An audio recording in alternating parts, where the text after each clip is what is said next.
There is a new emerging religion, and it's dangerous. Something is coming. A deception so powerful, so convincing, that the whole world will fall for it. But what if I told you? This deception has already begun. And most people don't even realize it. But we're only scratching the surface. As we go deeper, you'll see how this deception has already infiltrated our world and why so few people recognize it. It won't look evil. It won't feel wrong. Could this be why so many people, even believers, will be deceived? But according to the book of Revelation, it will be the final false religion that will unite the world against God. If this prophecy is true, then who is behind it? And why now? What if I told you that this religion is already taking shape right now? How will it rise to power without anyone realizing? Stay with me, because what you're about to hear will change the way you see the world forever. By the end of this, you'll see exactly how this deception is unfolding right in front of us. The Bible doesn't just predict that the world will have a final evil religion, it describes it in terrifying detail. The Bible speaks of a prophecy in the book of Revelation. It describes a religion that will rise to power in the last days. How will this religion come to power? And who will promote it? To find these answers, watch this video until the end. This religion is referred to as the religion of Babylon and is mentioned in the book of Revelation. But is Babylon just an ancient city, or is it something far more sinister? While John authored the book of Revelation, it differs from his gospel and 3 letters. This is because the book of Revelation was uniquely revealed to John. God the Father gave it to Jesus, and Jesus, in turn, gave it to an angel. The angel then passed it on to John, who wrote it down for all the churches.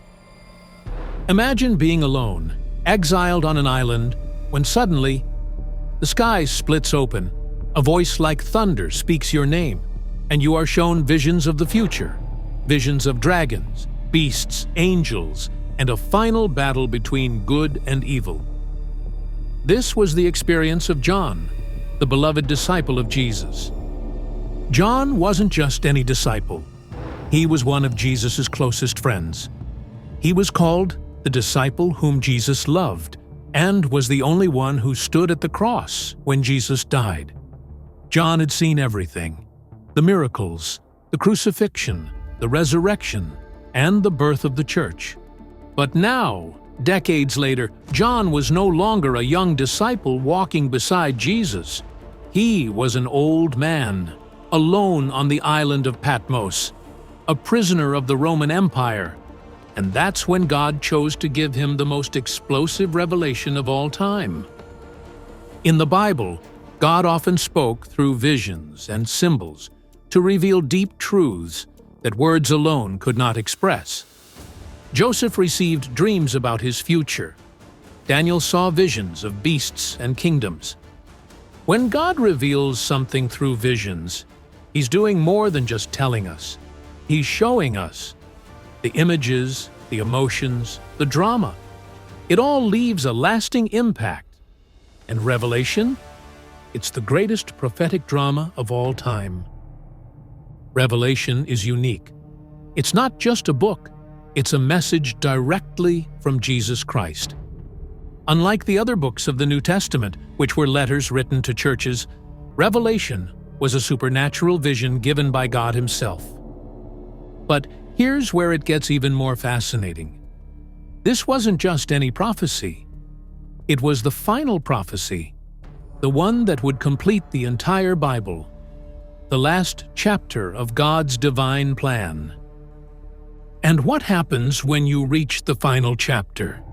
You bring everything together, the past, the present, and the future. That's exactly what Revelation does. Some early church leaders thought it was too mysterious, too strange, too intense, but others realized it was exactly what the church needed. Jesus didn't give John this book to scare us. He gave it to prepare us. In the book of Revelation, an angel invites John to witness the judgment of this evil woman. Then one of the 7 angels who had the 7 bowls came and spoke with me, saying, "Come here, I will show you the judgment of the great prostitute who sits on many waters, with whom the kings of the earth committed acts of sexual immorality, and those who live on the earth became drunk with the wine of her sexual immorality." Revelation chapter 17, verse 1-2. Right from the start, her judgment is unquestionable. There is never any doubt regarding the fate and ultimate failure of Babylon. Babylon came into being as a religious system a considerable time before Christianity did, but in satanic imitation, it anticipated the coming of the genuine Messiah. So why does the Bible warn about it in the future if it already existed? This deception isn't new. It's been rising, falling, and resurfacing for centuries. And now, it's making its final move. Here's the thing. Babylon never really disappeared. It kept rising again and again. And now, in our time, it's making its final move. The pieces are already in place. In just a few moments, I'll show you exactly how it's taking shape today. Under King Nebuchadnezzar, it became the greatest empire of its time, full of wealth, power, and idolatry. It was the very nation that conquered Jerusalem and took the Israelites into captivity. Yet, the Bible says Babylon would eventually fall. And it did. The Persian Empire, led by King Cyrus, conquered Babylon in 539 BC. That should have been the end, right? Fast forward to the book of Revelation. Babylon appears again, but this time it's different. And what if I told you the deception is happening faster than anyone expected? It's called Mystery Babylon, a great city that rules over the world, full of corruption, wealth, and deception.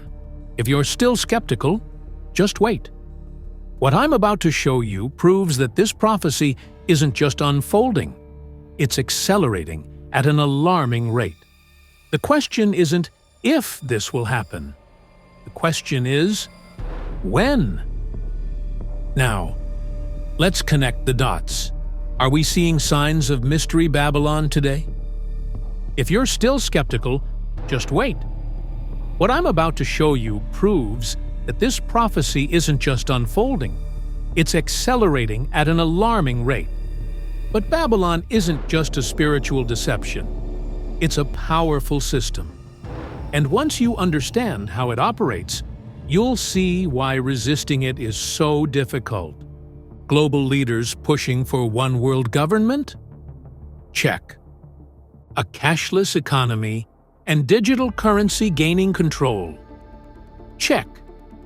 Moral corruption increasing worldwide? Check. A cashless economy is coming, whether we're ready or not. But here's the scariest part. What happens when that control extends to you? It's all lining up exactly as the Bible warned. But here's the scariest part. Many people won't even realize what's happening until it's too late.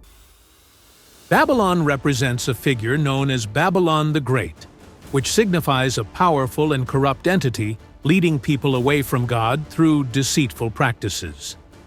At first, it will seem harmless. It will even seem good. But that's exactly how deception works. The term Babylon bears significant biblical implications, symbolizing religious infidelity and corruption. Babylon is used to symbolize a system of false religion that diverts people from the true worship of God, embodying spiritual adultery and moral decay. where Babylon is portrayed as a mysterious woman engaging in illicit relationships with the kings of the earth. This serves to emphasize the moral decline and corruption of societies entangled with false religions. Babylon is mentioned 287 times in the Bible, making it the city most frequently mentioned after Jerusalem.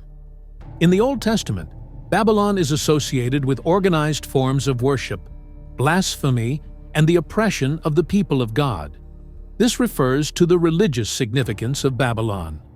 So he carried me away in the spirit into the wilderness, and I saw a woman sitting on a scarlet beast, which was full of names of blasphemy, having 7 heads and 10 horns. The woman was arrayed in purple and scarlet, and adorned with gold and precious stones and pearls, having in her hand a golden cup full of abominations and the filthiness of her fornication.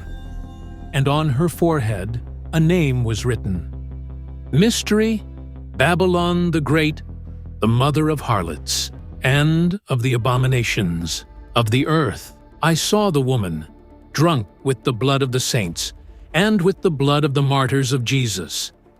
And when I saw her, I marveled with great amazement. Revelation chapter 17, verses 3 to 6. We read, "Sitting on a scarlet beast." This beast, which has been depicted in Revelation 13:1 as having 7 heads and 10 horns, is symbolic of the Antichrist and the rule that he will establish. The harlot rides the same beast that is mentioned in that verse. Then I stood on the sand of the sea, and I saw a beast rising up out of the sea, having 7 heads and 10 horns, and on his horns 10 crowns, and on his heads a blasphemous name. Revelation 13, verse 1. The moment you realize what's really happening, you'll never see the world the same way again. The first of the beasts is a monstrosity that has 10 horns and 7 heads, and a dragon grants it power and authority. One of the heads is mortally wounded, but is healed. But did you know the Bible reveals his exact plan and how he will deceive billions? The beast speaks blasphemies against God and aggressively oppresses the people of God wherever they may be found on earth. It not only rules the world, but receives the worship of its inhabitants. The first beast is a symbolic picture of the Antichrist, and the dragon is Satan. Mystery, Babylon the Great, the mother of harlots. This title does not refer to the physical city of Babylon, but rather to the spiritual representation of Babylon, which is the origin of all forms of spiritual adultery and idolatry. This harlot must encompass more territory than a single department of a religious organization. What if I told you the very thing people are looking for is the trap? Could an ancient city from the Bible still be influencing our world today? Could the spirit of Babylon, the city of power, wealth, and deception, be alive and well in our governments, economies, and even our culture? Revelation 17 describes Babylon as the great prostitute who sits on. The Bible points to 3 major areas where Babylon has control: government, the seat of power; economy, the heart of greed; culture, the mind of deception. Babylon was a political powerhouse, ruling nations with absolute control. And today, we see the same patterns. Governments around the world are forming alliances, consolidating power, and shaping policies that control people's freedoms. Revelation 18 describes Babylon as an economic giant, controlling trade and finance. And here's where things get even more concerning. The Bible describes an economic system that will control the world. What we're seeing today, it's the foundation of that system. Most people won't even question it. They'll welcome it with open arms. And that's the scariest part. The Bible says, "The merchants of the earth grew rich from her excessive luxuries. Revelation 18 verse 3. Does this sound familiar? Today, entire nations are controlled by debt. The rich keep getting richer, and everything we buy, from our food to our homes, is tied to a global system of trade. But here's the real danger. This economic system isn't just about wealth, it's about control. Digital currencies, centralized banking, and a cashless society are paving the way for the mark of the beast. It's all happening faster than anyone expected, and soon, no one will be able to stop it. The question is, when Babylon's economy fully takes over, will we be ready? Now, here's where it gets personal. Babylon's greatest tool isn't politics or money, it's culture. We've talked about government and economy, but what about the most subtle yet powerful tool of deception? Culture. And this is where the trap is being set. She looks beautiful, attractive, alluring, but inside, she is full of corruption. And today, we see this everywhere. Entertainment, social media, Hollywood. The world is obsessed with pleasure, greed, and self-worship. But don't be fooled. What looks glamorous on the outside is leading millions away from God. She is the personification of Satan's very own movement, which might be described as the religion of the global order. Our world is ready to be seduced by the harlot because it is built on the strong notion that it doesn't matter what you believe as long as you believe in something. We read, "Drunk with the blood of the saints and with the blood of the martyrs of Jesus." Who exactly has persecuted believers throughout history, and who is still doing it now? If you think this deception will be harmless, think again. History shows us what happens when Babylon rises, and soon we'll see it happen again. The woman not only persecutes, but she also takes pleasure in the fact that she is persecuting the godly, much like a drunk person takes pleasure in alcohol. It is imperative that we do not lose sight of the fact that some of the most heinous atrocities committed against genuine Christians have been committed in the name of the Church. Between the years 1555 and 1558, under the reign of the Queen Mary, also known as Bloody Mary, England saw the execution of around 288 Christians who took a stand for the truth of the Christian religion by having them burned at the stake. The beast, also known as the Antichrist, can be identified without a doubt as the eighth king. In the sense that he has qualities with all of the prior world empires, he is one of the seven, but his demise is already predetermined. The word perdition literally translates to destruction, and that is exactly what will happen to the beast. Revelation 17:12-15. The 10 horns which you saw are 10 kings who have received no kingdom as yet, but they receive authority for 1 hour as kings with the beast. These are of one mind, and they will give their power and authority to the beast. These will make war with the Lamb, and the Lamb will overcome them, for he is Lord of lords and King of kings, and those who are with him are called, chosen, and faithful. Revelation 17:12 says, "The 10 horns are 10 kings." This is likely referring to a 10-nation confederation.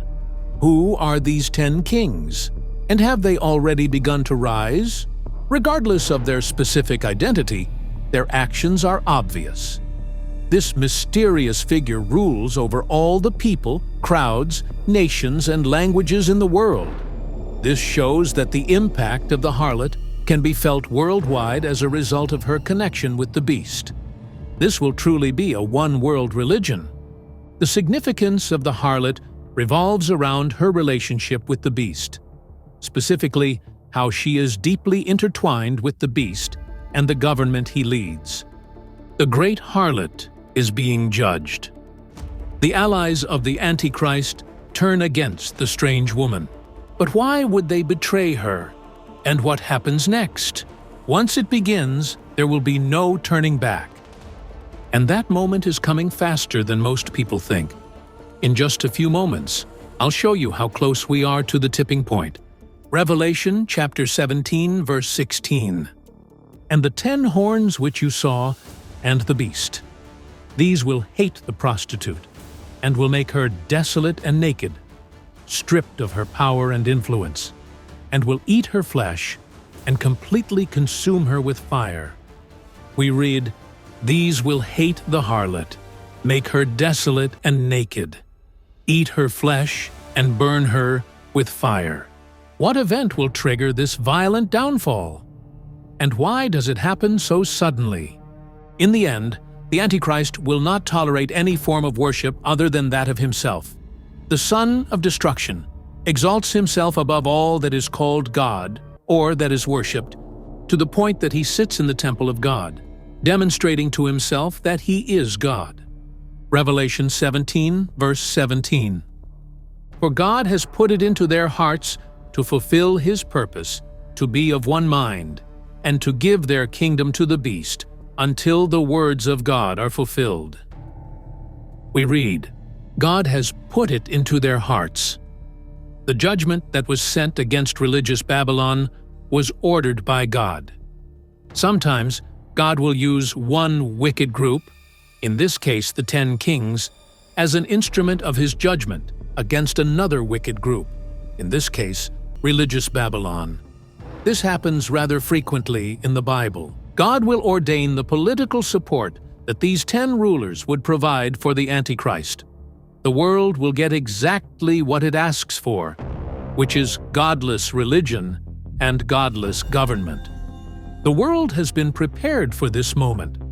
The only question is, are you? Are we seeing the foundations of this global deception being laid right now? Many seem to be confused because they do not understand the book of Revelation. However, what if there was an animation showing the entire book? Well, we created that. And to watch that, click here.